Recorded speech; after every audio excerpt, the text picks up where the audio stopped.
Elle portait en elle une force paisible que personne ne voyait vraiment, une force façonnée par des chutes silencieuses et des renaissances que le public ne soupçonnait pas. Pendant des années, Katy Perry a avancé avec le sourire lumineux d'une pop star mondiale. Mais derrière ce sourire se cachait un territoire plus fragile, plus discret, que même ses proches avaient du mal à nommer, et c'est peut-être cela qui la rendait si singulière. Cette capacité à masquer la douleur pour continuer à chanter, pour continuer à offrir au monde un spectacle impeccable. Aujourd'hui, à 41 ans, elle accepte enfin de parler d'une blessure ancienne, si ancienne qu'elle semblait dissoute dans les refrains qui ont bercé une génération, une blessure liée à un homme qui, lui aussi, a choisi de vivre sous les projecteurs, mais dans une lumière tout autre. Russell Brand. Leur histoire a été brève, fulgurante, déconcertante, une attraction immédiate, une union célébrée sous les yeux du monde, et puis, presque aussi vite, une rupture qui a laissé plus d'ombre que de réponses. Pendant longtemps, Katy Perry n'a rien dit. Pas une plainte, pas une justification. Elle s'est enfermée dans un silence que les médias ont rempli à leur manière, multipliant hypothèses, rumeurs, interprétations approximatives.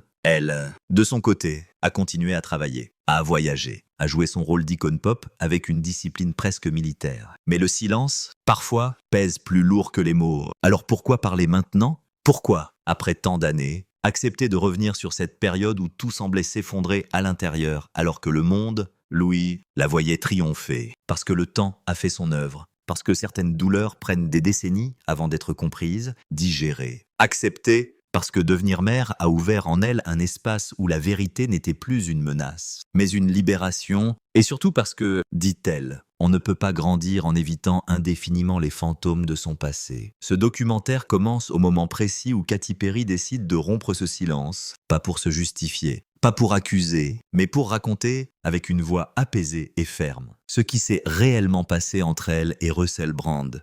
Et pourquoi cette histoire a laissé une trace plus profonde qu'on ne le croyait. Que cherchait-elle auprès de lui? Cet homme drôle, imprévisible, presque insaisissable. Que s'est-il joué derrière les portes closes que personne ne voyait? Et surtout, pourquoi cette rupture? Pourtant publique, a-t-elle laissé une blessure si intime que la chanteuse ne pouvait l'affronter qu'aujourd'hui? 3 questions. 3 portes ouvertes vers une vérité longtemps retenue. C'est ici que commence le récit. On raconte souvent que certaines rencontres se produisent comme un accident de trajectoire, une collision douce mais déterminante. Pour Katy Perry et Russell Brand, ce fut exactement cela. 2 univers qui n'auraient jamais dû s'effleurer, mais qui, un soir de 2008, se sont attirés comme si quelque chose, quelque part, avait déjà écrit ce début. À l'époque, Katy Perry n'était pas encore le phénomène planétaire qu'elle deviendrait. Elle commençait tout juste à émerger, portée par un single qui attisait autant de curiosité que de controverse. Elle arrivait dans un monde où chaque sourire était analysé, chaque mot décortiqué, chaque geste interprété. Elle cherchait encore sa place. Russell Brand, Louis, avait déjà trouvé la sienne, comédien britannique provocateur,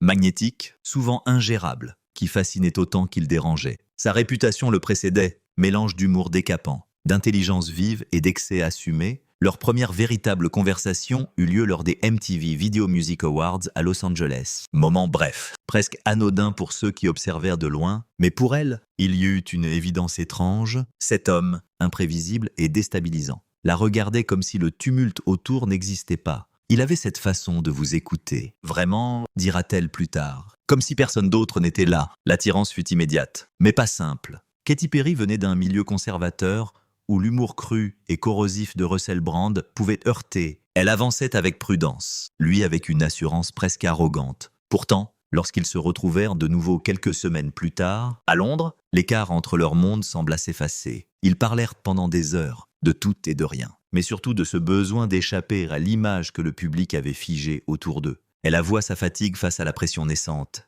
Il confia son combat permanent contre ses anciennes dépendances. 2 confessions inattendues, échangées sans calcul. La presse, bien sûr, repéra leur rapprochement. Elle y vit un duo improbable, quasi théâtral. La pop star américaine disciplinée et le comédien britannique anarchique. Pour le public, cela ressemblait à une expérience médiatique, un jeu de contraste. Mais pour eux, c'était autre chose. Une curiosité mutuelle, un mélange d'admiration et de besoin de comprendre l'autre. Peut-être même de se réparer auprès de lui. Lorsque leur relation prit un tour plus sérieux, Katy Perry entra dans un monde qu'elle connaissait mal, celui d'un artiste habitué à transformer chaque émotion en provocation publique. Russell Brand multipliait les confidences brutes, les plaisanteries trop directes, les saillies verbales qui pouvaient mettre mal à l'aise. Elle, en revanche, avançait avec douceur, cherchant dans cette exubérance une vérité plus tendre. Il me faisait rire d'une manière nouvelle, expliquera-t-elle. C'était comme un souffle, un contrepoint à la rigueur que je m'imposais. Pourtant, derrière ces instants légers, d'autres éléments s'installaient progressivement. Katy Perry voyageait constamment pour sa carrière naissante. Russell Brand, de son côté, se déplaçait pour ses spectacles,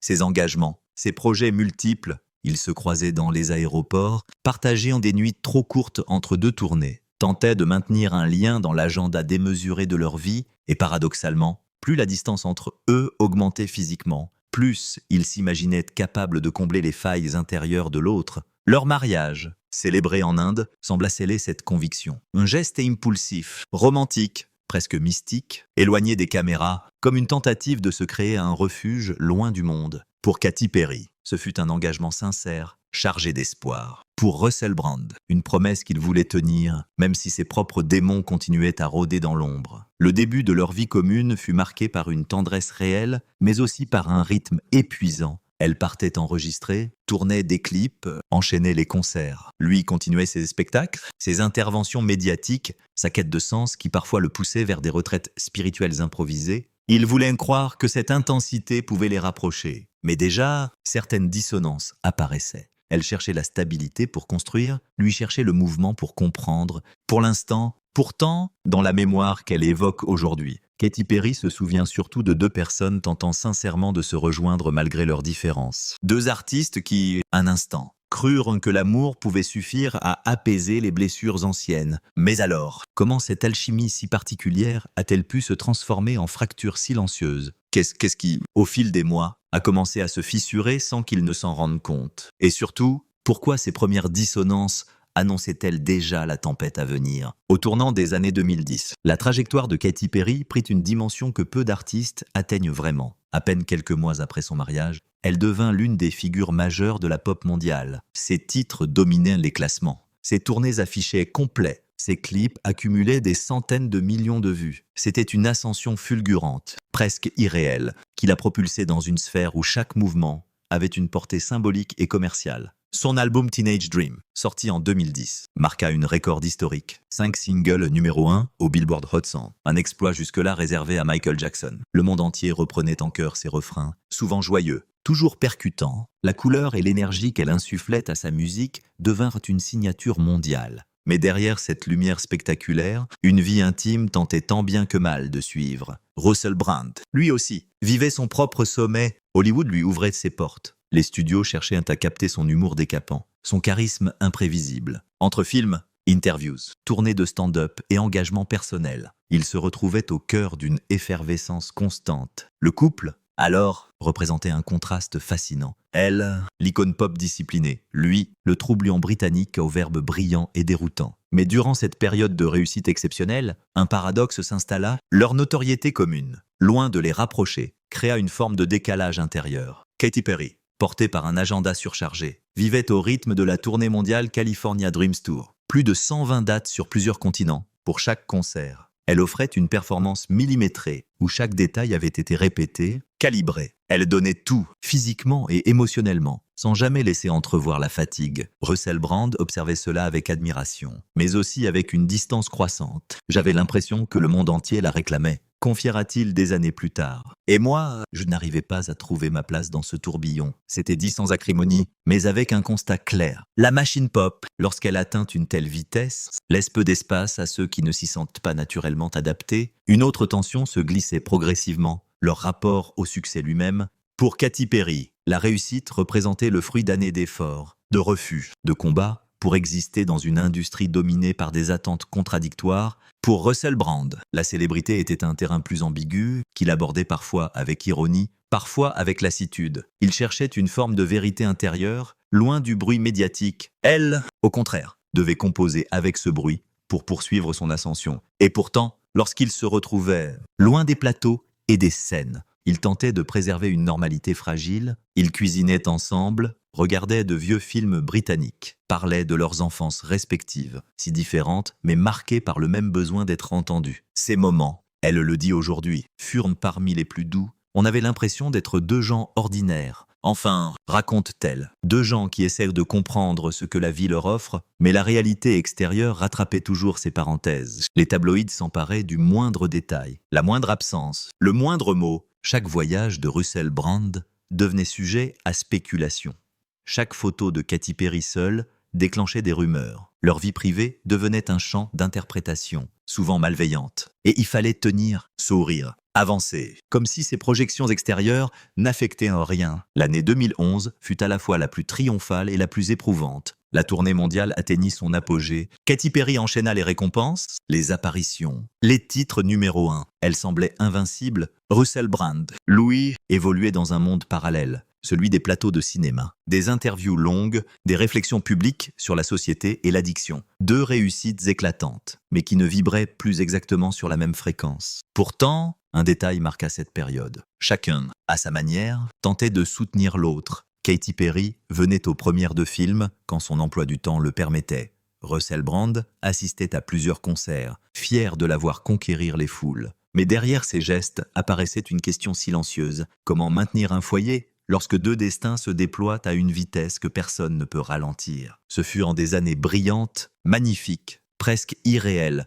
des années où tout semblait possible, mais ce sont souvent les périodes les plus éclatantes qui masquent les premières ombres. Bientôt, une fracture subtile, presque imperceptible, allait se former, une fissure qui, avec le temps, deviendrait impossible à ignorer. Les premières fissures ne se produisent jamais avec fracas. Elles apparaissent en silence, dans un geste retenu, dans un mot qui tombe un peu trop vite, dans un regard qui se détourne à peine. Pour Katy Perry et Russell Brand, ces fissures commencèrent ainsi, presque invisibles, comme si leur histoire refusait encore de reconnaître ce qui était en train de se délier. La tournée mondiale de Katy Perry battait son plein. Les concerts s'enchaînaient, les horaires s'étiraient, les obligations se superposaient. Elle ne se plaignait pas. Elle avançait, avec cette discipline rigoureuse qu'il avait portée jusque-là. Mais alors, comment être disponible pour une vie de couple lorsque chaque journée commence dans un avion et se termine sous des projecteurs? Russell Brand, Louis, commençait à ressentir un décalage profond. Il admirait son succès, sans aucun doute, mais il percevait aussi une forme d'inaccessibilité nouvelle. « J'avais l'impression de la perdre dans quelque chose de plus grand que nous », dira-t-il plus tard. Une phrase simple, mais révélatrice, car derrière l'humour provocateur du comédien se cachait un besoin de présence, de stabilité, peut-être même de simplicité, que la vie de tournée rendait impossible. Pourtant, ce n'était pas seulement une question d'agenda. Leurs valeurs, jusque-là compatibles, commencèrent à diverger sur des points essentiels. Katy Perry évoluait dans un univers où chaque victoire demandait un engagement total. Russell Brand, Louis, entamait un profond cheminement personnel, marqué par une volonté d'échapper aux excès, aux tentations, aux illusions de la célébrité. Il se tournait vers la méditation, vers une sobriété stricte, vers une forme de quête spirituelle. Deux dynamiques contraires, l'une tournée vers l'expansion, l'autre vers le retrait. Ce soir-là, dans un hôtel anonyme où leurs emplois du temps les avaient miraculeusement réunis, une conversation anodine devint un point de rupture anticipé. Elle parlait de nouveaux projets, d'un futur album, d'une tournée encore plus ambitieuse. Lui évoquait la nécessité de ralentir, de se recentrer, de construire une vie loin du tumulte, deux visions du futur qui, tout à coup, ne s'alignaient plus. Un silence s'installa. Courte, dense, et dans ce silence, une réalité. Ils étaient en train de prendre des directions opposées, sans savoir comment les réconcilier. Mais alors, d'autres tensions,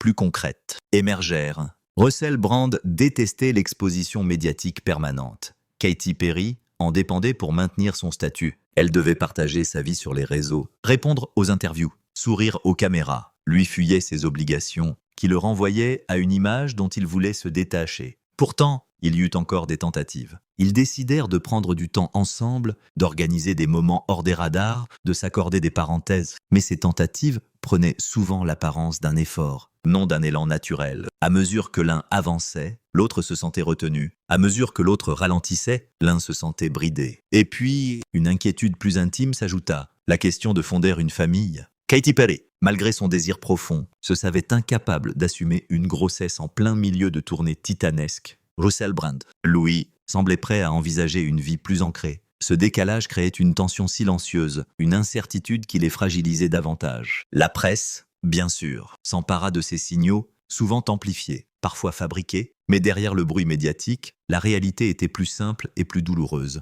Deux personnes qui s'aimaient sincèrement, mais qui commençaient à ne plus se comprendre. Ce soir-là encore, un autre détail pesa lourd. Après un concert particulièrement épuisant, Katy Perry appela Russell Brand. Elle attendait une voix rassurante, un mot tendre, quelque chose pour apaiser la fatigue. Il répondit sèchement, distraite, absorbée par une discussion politique qui l'animait alors. Elle se sentit invisible, lui se sentit accusé de négligence. Une broutille, dirait un certain, mais la broutille devint symbole. Mais alors, ce symbole s'accumula avec d'autres. Les absences, les incompréhensions, les attentes muettes. Pourtant, quelque chose résistait encore. Une affection vraie, un respect mutuel, une volonté de sauver ce qui pouvait l'être. Mais parfois, même l'amour le plus sincère ne suffit pas lorsque deux trajectoires se tendent dans des directions opposées. Ce fut une période de confusion, presque de vertige. Elle essayait de concilier son rêve et sa vie. Lui essayait de concilier sa vérité et son couple. Et entre ces deux tentatives, un espace se creusait, un espace qu'aucun des deux ne savait comment combler. La fissure, d'abord fine comme un fil, devint une ligne visible, et la ligne,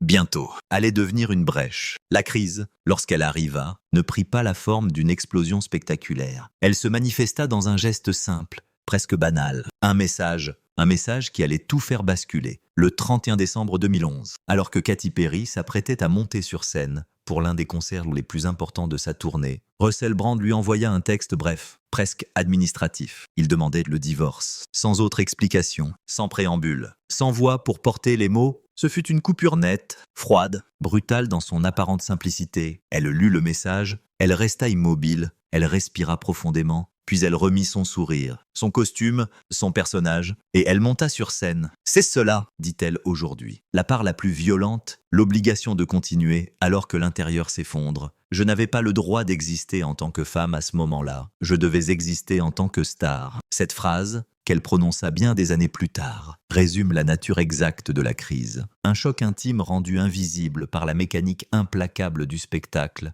Pourquoi cette rupture et pourquoi de cette manière? Les versions divergent, les interprétations abondent. Mais ce qui demeure certain, c'est la profondeur du silence. Russell Brand, en annonçant sa décision ainsi, exprimait sans doute une incapacité à affronter le conflit, à mettre des mots sur ce qu'il ressentait. Il se replia dans un mutisme presque défensif, tandis qu'elle, de son côté, fut laissée seule avec un gouffre qu'elle n'avait pas vu venir aussi violemment. Pourtant, la rupture n'est jamais un acte isolé. Elle est l'aboutissement d'une accumulation. Et dans les semaines qui suivirent, cette accumulation devint évidente. Katy Perry continuait sa tournée mondiale, mais la fatigue émotionnelle la rattrapait. Certaines images, capturées dans son documentaire Part of Me, montraient une artiste tentant désespérément de maintenir son professionnalisme, alors que ses yeux racontent une autre histoire. Elle sourit au photographe, mais s'effondre en coulisses. Elle chante avec puissance, mais ses épaules tremblent dès qu'elle se retrouve seule. Là, dans ce contraste, se trouve toute la vérité de la crise, un cœur brisé dissimulé derrière un spectacle qui n'avait pas le droit de s'interrompre.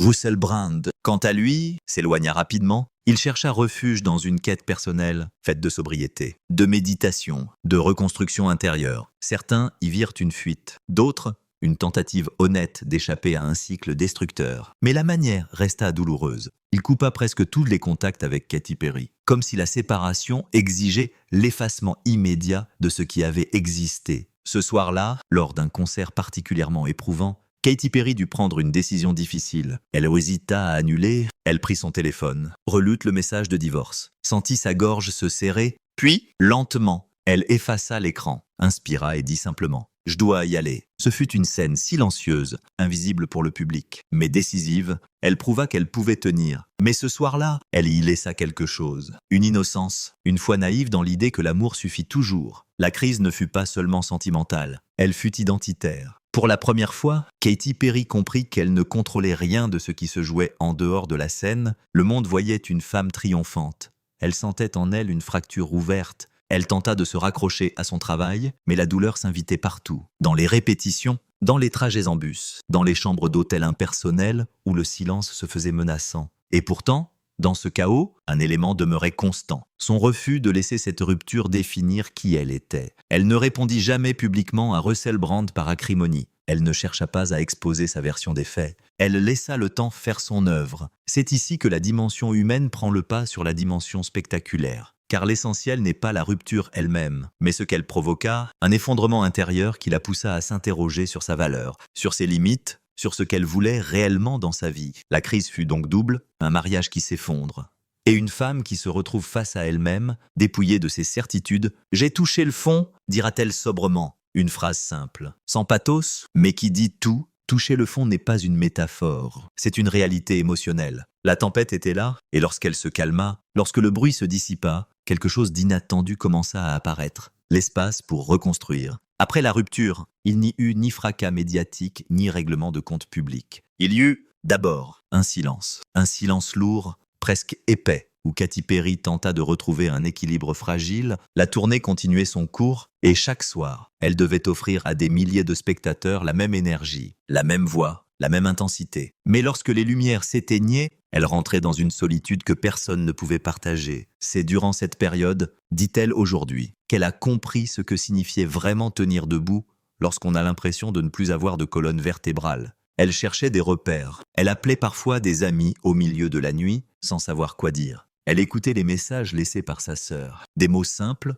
répétés, « On est là ». Et pourtant, malgré cette présence aimante, elle se sentait dévastée. La douleur de la rupture n'était pas la seule épreuve. Ce qui pesait davantage, c'était l'impression d'avoir été effacée sans explication. « Je voulais juste comprendre », confiera-t-elle. Pas réparer, pas revenir en arrière, juste comprendre. Mais aucune réponse ne vint. Russell Brand s'était retiré, absorbé par sa reconstruction spirituelle, laissant derrière lui une zone d'ombre, où les questions restaient suspendues. Pour traverser cette tempête, Katy Perry chercha d'abord refuge dans le travail. Elle s'investit dans son album suivant, Prism, qui sortit en 2013. Ce disque, marqué par une tonalité plus introspective, portait clairement les traces de la crise qu'elle venait de traverser. On y entendait moins la flamboyance pop et plus la vulnérabilité. By the Grace of God. En particulier, racontait sans détour les moments où tout sembla vaciller. I looked in the mirror and decided to stay. Chante-t-elle un vers qui a bouleversé beaucoup de fans et qui, pour elle, représentait un acte de survie. Mais le chemin de reconstruction ne passa pas uniquement par la musique. Katy Perry s'engagea dans une thérapie régulière, un espace où elle put enfin déposer ce qu'elle n'avait jamais admis publiquement. Elle y parla de la dépression, de la pression constante, du sentiment d'échec intime que la rupture avait réveillé. On croit souvent que la célébrité protège, dit-elle un jour dans une interview. En réalité, elle amplifie tout. Le bonheur, mais aussi la douleur. Ce fut également durant cette phase qu'elle commença à s'intéresser à la méditation transcendantale, une discipline qu'elle pratique encore aujourd'hui, et qui, selon elle, a joué un rôle crucial dans sa capacité à apaiser le chaos intérieur. « C'est la première fois que j'ai senti mon esprit respirer », confiera-t-elle. Un aveu simple, mais puissant, qui montre combien la tempête avait été profonde. Pourtant, un autre élément influença sa reconstruction, le rapport à ses fans. Lors de la tournée Prismatic World Tour, certains soirs, elle choisissait de parler brièvement, sans pathos, mais avec sincérité. Elle évoquait la nécessité de se relever, la possibilité de renaître, l'importance de reconnaître sa propre fragilité. Les fans, en retour, déposaient des lettres,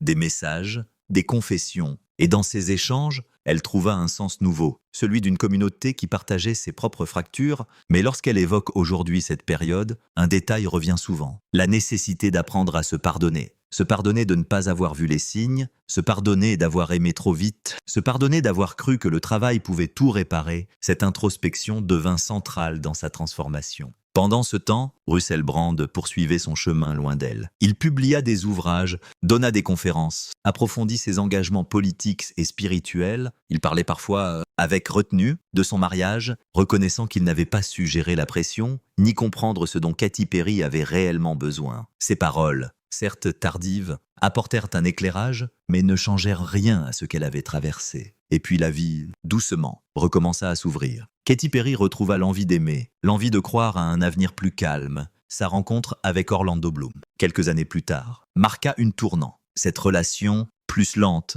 plus réfléchie, lui offrit un espace où l'on prenait le temps de parler, de s'écouter, de se comprendre. C'était une seconde chance, dit-elle. Non pas de réécrire le passé, mais de le dépasser. La tempête avait laissé des cicatrices, mais ces cicatrices devinrent, avec le temps, des repères, et c'est à partir de ces repères que naquit, un jour, l'envie de parler, de dire enfin ce qu'elle n'avait jamais dit, de briser le silence. Il y a des vérités qui mûrissent dans l'ombre pendant des années, comme si elles attendaient que la personne qui les porte soit enfin capable de les prononcer sans trembler. Pour Katy Perry, cette vérité-là était de rester enfouie si longtemps que beaucoup pensaient qu'elle ne parlerait jamais. Et pourtant, un jour, elle a décidé de briser le silence. Tout commença lors d'une interview, bien après la tempête. L'ambiance était calme, la voix posée. On lui demanda, presque doucement, ce qu'elle avait réellement ressenti à l'époque de sa rupture, elle aurait pu détourner la question. Elle aurait pu rester dans les formules prudentes. Mais non, elle inspira et elle dit enfin « Je me suis retrouvée au bord de quelque chose de dangereux. Ce fut la première fissure dans le mur du silence. » Une phrase sobre, sans effet, mais qui révélait l'ampleur de ce qu'elle avait traversé. Elle expliqua qu'après le divorce, elle avait connu un épisode de dépression si profond qu'elle avait eu l'impression de perdre le contact avec elle-même. Un aveu d'autant plus fort qu'il venait d'une artiste dont l'image publique avait longtemps reposé sur la force, l'humour et la couleur. Puis, dans une autre interview, elle ajouta quelque chose de plus intime encore. « Je pensais que tout ce que j'avais construit n'avait plus aucun sens. Je ne savais plus qui j'étais sans ce mariage. » Ces mots, d'une vulnérabilité rare dans le monde du divertissement, marquèrent un tournant. Katy Perry ne parlait pas seulement d'un chagrin amoureux. Elle parlait d'un effondrement identitaire, d'une perte de repères, d'un moment où elle avait envisagé l'impensable. Mais la révélation la plus marquante eut lieu lors d'un témoignage filmé où elle évoqua pour la première fois le moment exact où son esprit avait cédé. Elle s'était retrouvée dans une chambre d'hôtel, après un concert, incapable de respirer, convaincue qu'elle n'était plus capable de continuer. Elle dit « Je chantais devant des milliers de personnes, mais je ne me voyais plus dans le miroir. Je n'existais plus pour moi-même. » Une phrase qui résonne comme un aveu d'effacement total. Ce témoignage bouleversa beaucoup de gens, car il dévoilait une vérité rarement dite. Derrière la réussite exceptionnelle, il y avait une femme qui se débattait avec une douleur qu'elle n'avait jamais osé exprimer. Et pourtant, ce n'était pas une attaque contre Russell Brand. Elle prit soin de préciser « Je ne le blâme pas. Il faisait ce qu'il pensait juste, mais je n'étais pas prête, et je n'avais pas les outils pour comprendre ce qui m'arrivait. » Puis vint la révélation la plus inattendue, celle qui concernait l'avenir qu'elle avait imaginé auprès de lui. Pendant longtemps, Katy Perry avait gardé pour elle une blessure plus profonde que la rupture elle-même, l'idée que leur séparation avait détruit un projet familial, auquel elle tenait plus qu'elle ne l'avait admis publiquement. Elle confia « Je voulais une famille. » Plus que tout, et je pensais que nous y arriverions. Je m'accrochais à cette idée, cette phrase donna une nouvelle dimension à leur histoire. Ce n'était pas seulement un mariage interrompu, c'était un rêve intime brisé. Elle expliqua alors pourquoi elle avait choisi de parler maintenant. « Je suis devenue mère, et en devenant mère, j'ai compris que je ne pouvais plus laisser cette partie de mon histoire dans le silence. Elle faisait partie de moi. Elle méritait d'être dite. » Sa voix, dans cet instant, n'était ni amère ni accusatrice. Elle était calme, comme si le poids avait enfin glissé de ses épaules. Cette révélation ne cherchait pas à revisiter la douleur, mais à la transformer en quelque chose de plus clair, de plus honnête. Puis elle prononça une dernière phrase, l'une des plus marquantes de son récit. « Je pensais que la rupture m'avait détruite. En réalité, elle m'a forcé à renaître. » Un aveu puissant, qui redonnait un sens à tout ce qu'elle avait traversé. La révélation était donc double. Elle parlait pour la première fois de la profondeur de sa chute. Et elle parlait pour la première fois de ce qui l'avait réellement sauvé, le travail intérieur, la reconstruction, et plus tard, la maternité. Ce moment de vérité marqua un point final à des années de spéculation. Elle n'avait pas parlé pour se justifier. Elle n'avait pas parlé pour se défendre. Elle avait parlé pour reprendre possession de son histoire. Et dans ce geste, il y avait quelque chose de profondément libérateur. Une femme qui, après avoir longtemps été définie par les autres, décida enfin de se définir elle-même. Il reste toujours, au terme d'une histoire, une zone de silence que les mots ne peuvent entièrement combler. Pour Katy Perry, ce silence-là n'est plus une blessure.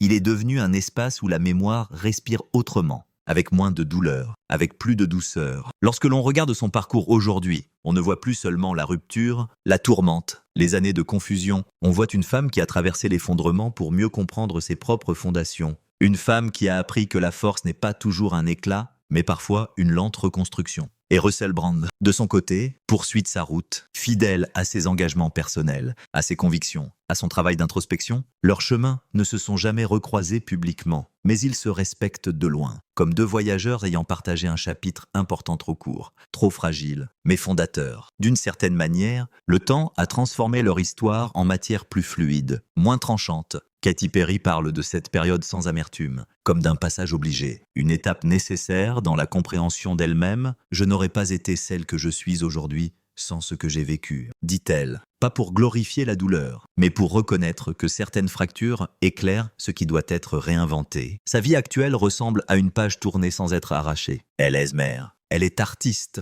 elle est femme, avec une identité moins fragmentée qu'autrefois. Elle compose, elle rit plus lentement, elle choisit différemment. Il y a une maturité dans sa voix, un calme qu'elle n'avait pas lors de ses premières années de célébrité. Et ce calme-là ne vient pas du succès, il vient de la traverser. Cette histoire, racontée aujourd'hui, n'a pas pour but de revisiter un passé douloureux, mais d'expliquer comment une femme connue pour ses couleurs éclatantes a dû descendre dans l'obscurité avant de retrouver sa lumière. Et ce récit, finalement, n'appartient ni aux tabloïds, ni aux rumeurs, ni aux interprétations. Il lui appartient à elle seule. Ce que cette rupture a laissé derrière elle n'est pas une trace de colère, mais une ligne de vie, une preuve que l'on peut tomber très bas et revenir autrement. Une preuve que l'identité ne se forge pas seulement dans le bonheur, mais aussi dans les failles que l'on accepte d'examiner. Une preuve, enfin, que la renaissance n'est pas un événement spectaculaire, mais un processus lent, intime, presque imperceptible. Aujourd'hui, lorsqu'elle évoque Russell Brand, il n'y a ni regret ni rancœur. Il y a une forme de distance sereine,